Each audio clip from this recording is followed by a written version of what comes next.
In last week's video, I told you everything you need to know about the Copic AirBrush System for purchasing it, but in today's video, I'm going to show you what you can do with it if you decide to purchase this system. So let's go ahead and do a deep dive, create some amazing art, and roll that awesome intro.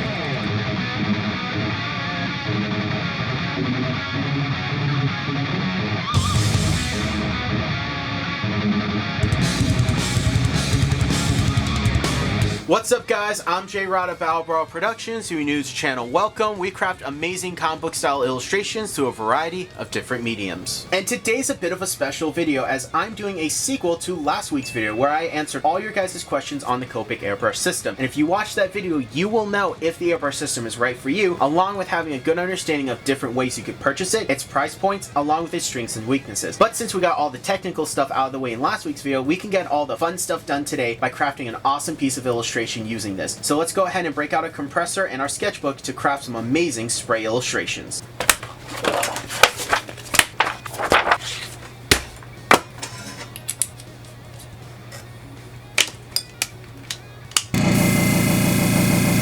So here are some test sprays that I did real quick, and one aspect about the airbrush system that can be a little frustrating, especially for those who are trying to make videos like me, is that if you have a compressor like I'm using, the compressor can be pretty loud, and so it's very difficult for me to talk over the compressor and have you guys hear me. So I just did a couple of sprays to show you some of the things that's interesting about the system. For one, its strength is ability to switch colors on the fly. The fact that none of the actual markers are being attached and having the paint drain or ink drain like a normal airbrush is really awesome because I can just switch on the fly. I could put red down, switch to blue. It's really awesome. It's also not going to damage the nibs. That was a question some people had. I did answer it in my previous video. Sketch and Classic are the only ones that will also fit in the system. Again, this is all the stuff that I went over in my previous video. Something that I also demonstrated and went over in the previous video is its coverage. Something you can see in here is that when I was much closer to the page, I was able to have a lot more intense colors, though I was covering a smaller surface area. And when I moved this far away, I was covering a larger area, but the color was not as intense. In fact, when I switched the paper over and I did a very far away one, I did cover quite a large area, but it's very difficult to actually see the red. So that's something I want to highlight. It's very similar to a single action airbrush, where pushing the button down will only release a single thing of air, and then you'll control the intensity and coverage of the paint by hand manually. A dual action airbrush is able to do both, control the air pressure and the paint flow. So that's something I want to highlight, is that it's not a magically adjusting dial that you can get exactly what you want at any distance. No, you are mainly going to have to adjust that in distance, and that is another thing to think about when you're crafting art, something I wanted to highlight and demonstrate here. I absolutely love the look of this. It gives me a really solid graffiti look. It gives me a really subtle feathering look and softer edges, and I can go in and add a colorless blender into this to soften and diffuse this even more, and I can also layer my colors on top, which is super awesome. Something I also want to highlight real quick that I mentioned in my previous video is you do want to wear some type of mask when using this, as you are shooting alcohol, chemical, ink into the air, and you don't want to breathe that in. But the fact that I can switch colors on the fly is awesome, and these tones are really gorgeous. It is going to take a bit to adjust. It is going to be a bit of a learning curve, but I feel like we could do some really cool stuff with this. Also, something that I mentioned in the previous video, I know I keep mentioning that previous video, but again, it was the setup for this video where we're crafting the art, is that this right here is at an angle, so you are going to have to work like this instead of like this, but it is a quick adjustment. So now that we did a test dive, let's go ahead and do a little bit more spraying just to show you some of the things that I like about this system and what we can do with color play, and then we'll look at what we'll be illustrating today, only using Copics in our airbrush system. I was able to get a variety of different tones, and I was able to switch colors on the fly, which is super awesome. I love how I have that ability, and that's really the strength of this system, making your markers more versatile and being able to switch colors on the fly. And I really just wanted to demonstrate that in this piece before we do our deep dive, because you could see all kinds of tones. It's a little abstract. I wasn't making anything, I was just scribbling in all honesty. If I look at it closely, I kind of see Nessie, the Loch Ness Monster, in there. I don't know why, that's what I see. But it's really cool that I was able to take all these markers and apply them onto the surface of the board, and it didn't damage the nibs, and I'm actually using less ink because I'm not going back and forth physically with it. I'm just shooting it down, so that's really, really cool. But again, just want to show you guys some of that coverage before we do our main illustration. So what is our illustration of the day? Just something special, as I want to draw God holding the earth. I don't know why, but as soon as I think of airbrush, I always think of space because of those beautiful blends and cosmic tones you can get, and that's what I want to do today. So it's God holding the earth. Don't know why, it's just where my brain went with this system. So we're going to illustrate this. I'm going to tape it to a board, and then we're going to make this thing come to life. So let's go ahead and roll that super time lapse.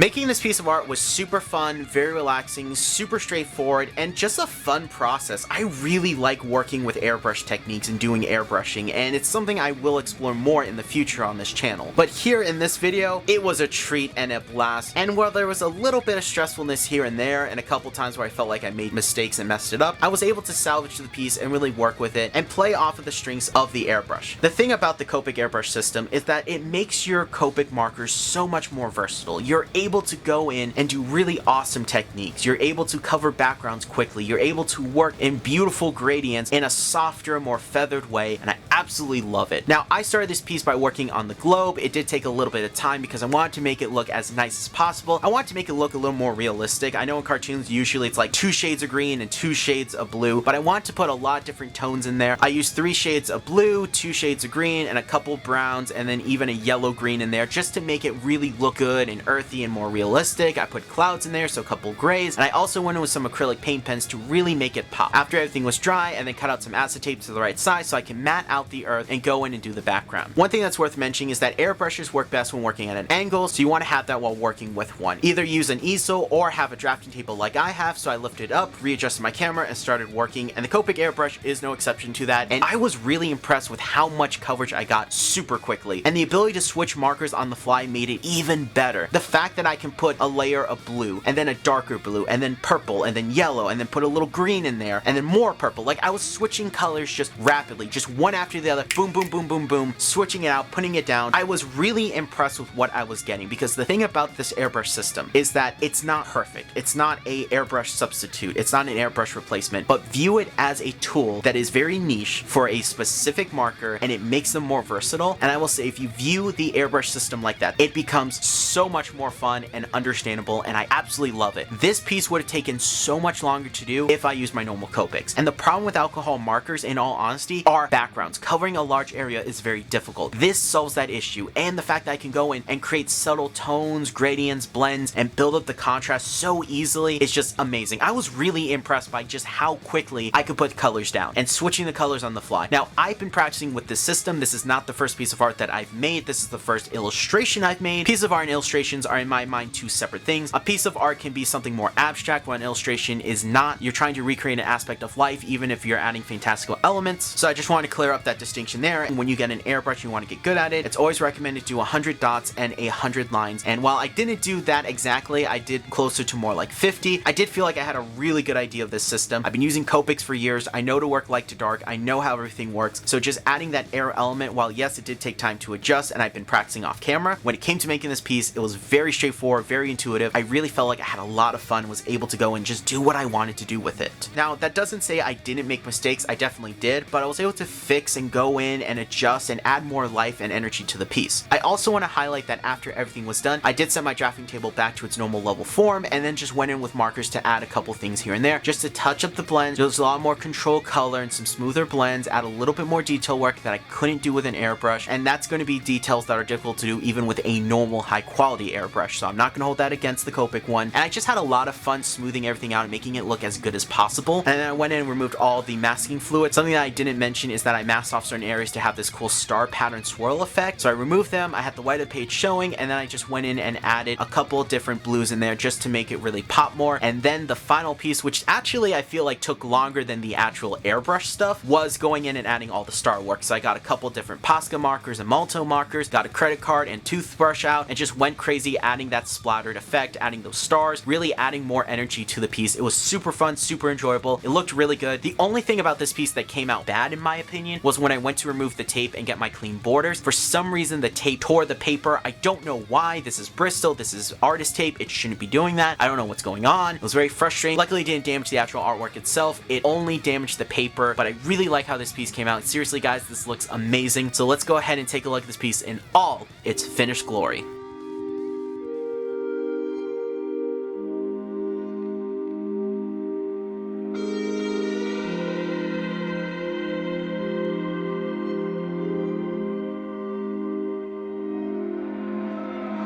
So once in a while, there's a piece of artwork that I make for you guys that I just am in love with. And this is one of those pieces. I love how this looks. It came out looking amazing. It's so fun. It fits in the wheelhouse of the type of art that we make here, but it also is distinct and unique. And as the first piece of airbrush art, I'm proud that this was the piece that started off because it looks so good. I'm proud of it. It's in my top 10 favorite pieces of the year. This is going in my portfolio, by the way, after I finish this video. But if you guys like it, as always, it's available on my ArtStation account for not just digital downloads, but physical posters that you can get of my art, variety of sizes and materials. It's the first link in the description down below. It really does help the channel out. Please let me know what you guys think in the comment section down below. I love hearing you guys' feedback, and I want to hear what you guys think of this piece. I'm so incredibly proud of it. But for how cool the piece came out, I hope this properly demonstrated the power of the airbrush, because I think this is a really nice tool to have. And what I found was that this is not for everyone. However, if you say yes to these 3 questions, do you use Copics? Do you have a lot of Copics? And do you have an interest in airbrushes or already have an airbrush? Because if you say yes to all 3 of those questions, this system is for you, because this just makes your markers that much more versatile. It adds a unique application to your markers. You could create really beautiful feathering, gradients, this great way of blending. It solves, in my opinion, the alcohol marker problem of covering a large area and working on backgrounds. I love this system. I think this is a great tool to have in your arsenal, in your tool belt as an artist, especially one who is a Copic artist. This is something that really does help to make your Copic markers that much more versatile. Now, normally in the video, this is where I would actually rate the product. However, I viewed this more of a demonstration and a discussion on the airbrush system. But for fun, I'm going to give it a 9 out of 10. And the main reason is because while this doesn't replace a airbrush at all, this is more of a very niche product that serves a very niche task, but it does that task perfectly. And my only real complaint is that I wish I could adjust to have a little bit more air pressure control, so I could go for light to high. However, that would drive the cost of the system up, and that's really not the purpose of the system. It's not meant to be a airbrush replacement. It's just meant to be an airbrush accessory to your alcohol markers. And I think viewing that way is, in my opinion, the best way because of how awesome it is, and it does the job well, just not perfectly or at the same level as a normal airbrush. But the trade-off of being able to switch colors on the fly and having the option of having either a compressor or just a can of air hooked up does make it pretty nice and versatile in that sense. I heavily recommend it. And if you have any more questions on the system, please watch my previous video. And if you have and still have questions, please feel free to leave a comment, not just of the system along with your questions, but also of the artwork, because I definitely want to revisit this and do more airbrush stuff in the future and incorporate this into my mixed media style, because I absolutely love the tones, the blends, everything we're getting with this. This is super fun, super awesome. Thank you all so much for watching. Remember, I'm J-Rod of BLACKEST Productions. I draw power my own soul. Be safe, take care, and keep being creative.